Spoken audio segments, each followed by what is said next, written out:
Au nom d'Allah, le tout miséricordieux, le très miséricordieux. Et que la prière et la paix soient sur tous les messagers d'Allah et sur ceux qui les suivent avec bonté jusqu'au jour du jugement et après. Assalamu alaikum wa rahmatullah wa barakatuh.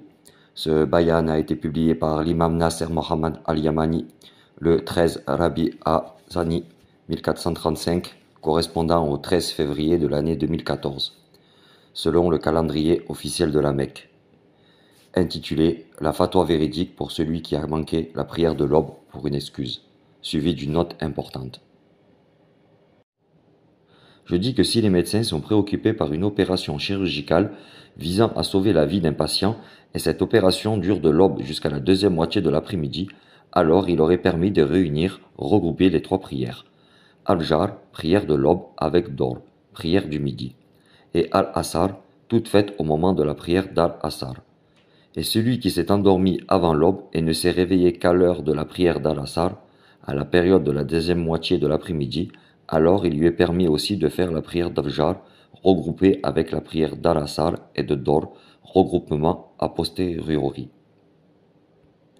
Cette personne est donc excusée parce qu'elle dormait et ne s'est réveillée que l'après-midi, et le blâme est levé de lui à cet égard. Dans ce cas-ci, il lui est permis de glorifier son Seigneur en accomplissant la prière du Jar quand il se lève. Et cela confirme la parole d'Allah le Très-Haut.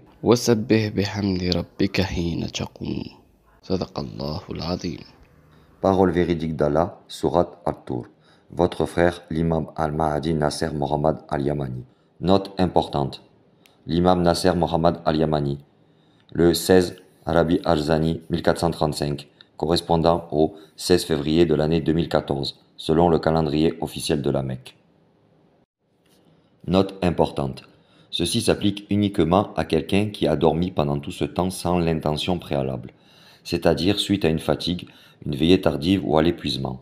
Cette personne ne s'est réveillée de son sommeil qu'au moment de la prière du Asar et n'a pas atteint la prière du Fajr car elle dormait alors qu'elle avait l'intention de prier le Fajr à son heure connue, mais n'a pas ressenti passer le temps de la prière du Fajr et du Dor jusqu'à la prière du Asar. Ici, il est permis de regrouper les prières obligatoires par groupe de 3. Quant à celui qui en fait l'intention au préalable de dormir sans accomplir la prière, il doit se repentir et demander pardon, conformément à la parole d'Allah le Très-Haut. وَاعْلَمُوا أَنَّ اللَّهَ يَعْلَمُ مَا فِي أَنفُسِكُمْ فَاحْذَرُوهُ وَاعْلَمُوا أَنَّ اللَّهَ غَفُورٌ حَلِيمٌ صدق الله العظيم. Sourate Al-Baqarah. Car la prière demeure pour les croyants une prescription à des temps déterminés. Kitab Mawqut, conformément à la parole d'Allah le Très-Haut. إِنَّ الصَّلَاةَ كَانَتْ عَلَى الْمُؤْمِنِينَ كِتَابًا مَوْقُوتًا صدق الله العظيم. Sourate An-Nisa. En effet, Al-Kitab Al-Mawqut est l'horaire désigné pour chaque salat. Par exemple, celui de la prière du Jar commence depuis l'aube et s'étend jusqu'au lever du soleil, et la prière d'Or et Asar, regroupées a priori, Jam Takdim, se font au milieu de la journée dans le temps déterminé de la prière du Dor. Un autre exemple, Al-Kitab Al-Mawqut de la prière d'Al-Asar et de Dor, quand elles sont regroupées a posteriori, Jam Takhir, dans le temps déterminé de la prière d'Asar. Ce temps commence à partir de la deuxième moitié de l'après-midi et se termine avec le coucher du soleil derrière le voile. Craignez donc Allah, ô vous qui avez de l'intelligence.